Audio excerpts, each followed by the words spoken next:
Hey everyone, Lukas Schwekendiek here, and today I want to talk a little bit about figuring out what you want to do in life.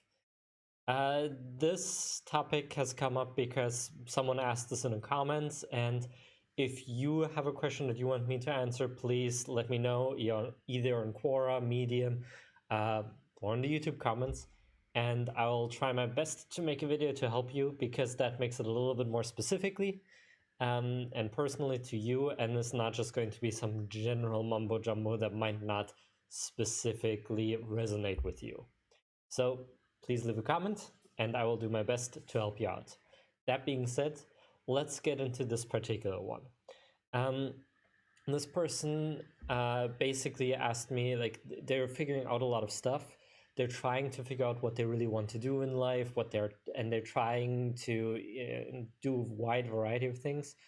But all of that leads them to know what they don't want rather than what they do want. And so I want to dive a little bit more into this because they're struggling with taking action due to this idea. It's always like they're going out, trying something new, and then getting met back with disappointment and not figuring it out and failure in that sense. And it's tough. It's tough when you don't feel like you're making any progress. And the best way to really figure out what you want to do is to combine your emotions with a logical sense of things. Your emotions serve you as a guideline of they're kind of the star that you're looking up to, the North Star that you're going towards and saying, like, this is where I want to go, and then the logical reasoning finds out how to do that. Which reversely means that at first you have to leave your logic completely out of it when you're trying to find a goal, which is very hard for most people to do.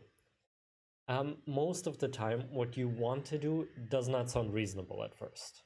You want to become an artist, and that's totally unpaid. You want to become a philosopher, and you have no idea how to make any money with that.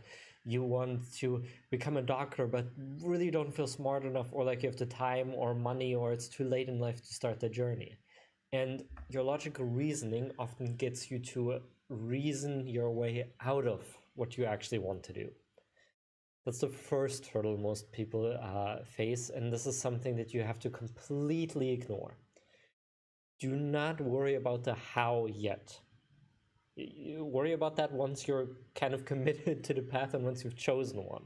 And then worry about, okay, how in the world are you going to do this? But for now, leave that out until you figured out what it actually is that you want to do. Which means that if you end up wanting to shoot fireballs from your hands, or wanting to become a Super Saiyan, or wanting to become, a Marvel superhero, or want to do whatever else it is, then do that. But ask yourself if that's really what you want to do. And if it really is, then work on that. Try to find a way to do that. And if you think it's impossible or you can't do it, look at all the people that have done impossible things beforehand. The Wright brothers that have created the flying machine that made people like birds, which no one thought possible. The people that worked on the first moon landing, which no one thought even remotely humanly achievable. The people that, did sports milestones, like running a 4-minute mile, which no one thought was humanly possible. And there have been so many things that no one thought were possible at all that have been achieved because people just didn't allow themselves to get bogged down by that. Your logical reasoning is full of doubt because it doesn't want you to be to fail, to be hurt. But it is also what's keeping a lot of you back. So leave that out for now. Now, that still doesn't necessarily make it easier to figure out exactly what you want to do. And that's where we could come into a little bit of a problem. Because to do that, you basically have to allow yourself to fail more often and allow yourself the permission and the courage to try the things out that you're maybe afraid to do. Again, your logical reasoning is very good at reasoning your way out of it. And because of that, you don't even try the first step, even though that first step might be small. a lot of people, for instance, want to become YouTubers, or a lot of my gaming friends want to become video game streamers, and they always find a reason not to do that. And the best way to find out exactly what it is that you want to do is to go on that path, is to follow your heart, as cliche as that may sound, or your wants as best as you can, and then come back and see, okay, what specifically about this was good? It may not be the right path, and most often isn't, but there's something about this path that drew you to it in the first place. The problem is that most of us don't reflect. We don't take a second guess. We just find out this is not it, and then we feel like we have to do something completely different. We do this with relationships as well, where we realize that this partner is not this partner for us, and so we try to find someone completely different. But if it was a long relationship, if it was filled with love for a lot of the time, then there was something about this person that was right. There are some qualities that we appreciated, some things that we wanted to have. And finding someone that is very similar to them is not necessarily a bad thing. It shows that we learned and that we tried to, that we were on a good track, and then maybe that slight difference was the difference that we needed. And it's the same thing for figuring out what you want to do in your life. You're probably already on a pretty good track, but are not taking the lessons of that track into account to the point where you're understanding what it is that about that track that was right. For instance, if you want, let's say you wanted to become a YouTuber, or even more specifically, a Let's Player, right? A person that plays video games online and then posts them to YouTube. And you find out that, yeah, you liked that, but you didn't like the editing, you didn't like the recording, you didn't like certain parts of it. But you did enjoy that you got to play games or got to, be surrounded by video games. In that case, maybe the video game area was right, and it was just not the specifics of, maybe the recording the videos or being an entertainer or influencer or whatever that was part of it. So maybe you go into the video game area in a different way. Maybe that means becoming a designer, or maybe it means becoming a professional esports gamer, or maybe it means just being part of a gaming company in some way, shape, or form. Maybe you're already on the right track there. Or maybe it was the reverse. Maybe you enjoyed making videos, but you really suck at video games. And so it wasn't the video games part, but it was the YouTube creation that was fun for you. Maybe you wanted to create content and influence and teach people something, or just talk to people. Or maybe it was something even simpler, where you just enjoyed being in front of the camera. And maybe you could be there in a different way. There's always something you can learn about it, but unless you take the time to go back and reflect what specifically it was, you're not going to really get a better lesson out of it. You're essentially going to submit yourself to this idea of blocking off the entire doorway, right? Okay, that was completely wrong, or that was wrong, so everything surrounding that is probably wrong. And that's just a generalization your mind makes. Again, you're likely on a pretty good path already. You're likely really close. You just have to figure out the specifics that were wrong. And for that, it's important to trust your feelings again. And to say, okay, what about it did you enjoy, and what about it did you not enjoy? There may not be one thing that only gives you what you enjoy. But as you figure these things out, you might get closer and closer to that idea. If you're in a work environment or in a career where you don't enjoy the people you're with, and that becomes a real big detrimental factor, then maybe finding a job where you don't have to interact with people as much might be a better option. Or maybe, not doing team tasks might be a better option. Maybe it's something you can even ask your manager about to give you a different position. There's different options that you create for yourself once you figure out the details of it.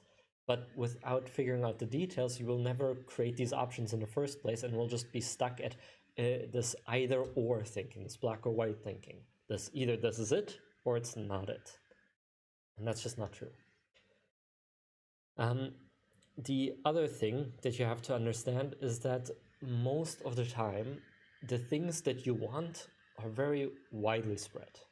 You don't just want to, your career, the thing you want to do for a living is most likely not going to completely fulfill you. You can't just have one thing that gives you everything you want. That's not how life works. Life is a little too complicated for that. But you can, kind of like a Lego set, have different building blocks that then together create everything you want, that together create that Millennium Falcon Lego piece, or that Hogwarts castle, or that Lord of the Rings set, or whatever it is. But for that, you need the individual building blocks.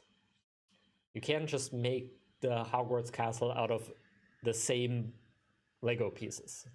That someone might be able to create something similar to it, but that's going to be really hard and not exactly what you want. So what this means is that your physical health, your emotions, your relationships, your friendships, your hobbies, your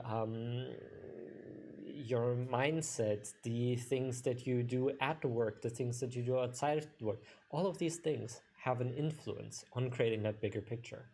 Your work, your career, what you really find meaning from is one building block.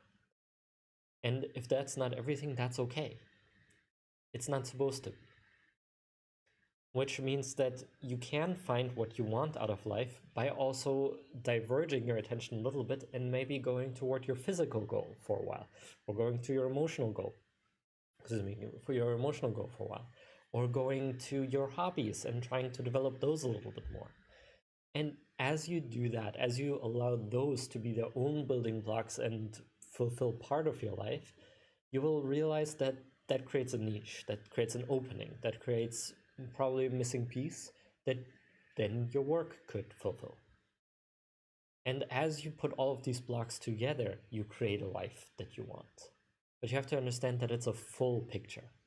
And it's not just one area that's supposed to do everything for you. And that's another misconception that most people think they want to find that one thing that gives them all the passion and love and support in the world. But that's rarely the case. Even the most passionate people in the world have different things in their life that aid that passion, that help them feel better, that make them even more passionate. The best writers in the world only spend 2 to 4 hours a day writing, and the rest of their time doing something completely different. You're not going to spend your entire life on just one thing, and so trying to make one thing make up your entire life and passion and joy and everything is not going to help you out. So take some time to figure out, maybe you're stuck right now. Maybe you're getting a writer's block, if you will, to create that one thing that gives you passion. If that's the case, try a different area. See if you can't get something out of that area, and see if you can get a little closer to that overarching idea in that area. And maybe by the time you do, you'll have created an opening in somewhere else, or in your career and what you really want to do. Last point that I want to make on this topic is that regardless of what you choose, regardless of what area you're in, please do yourself the favor and treat whatever you start like you did when you were a child, with reckless abandon. Commit everything you've got to it. Even if you know this is not the completely right path, the best way to get more information out of it, to get more experiences out of it, to figure out better what you want to do, is by giving it your all. That's what allowed us as children to really figure out what we loved and what we hated. But it was only when we really tried, when we really gave it everything we've got, and we were able to figure that out. So treat it as though it is the thing for you. And if it's not, note that, take that into account, and then move somewhere different.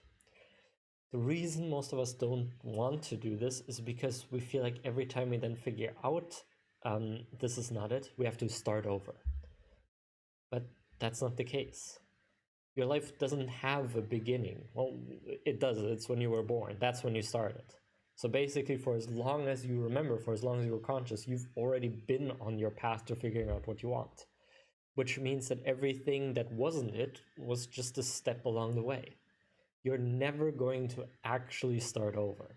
You'll always already have input and knowledge and information and things that support you, that you're taking with you into that next situation. So if you give something your all, you're not going to lose that effort or that time.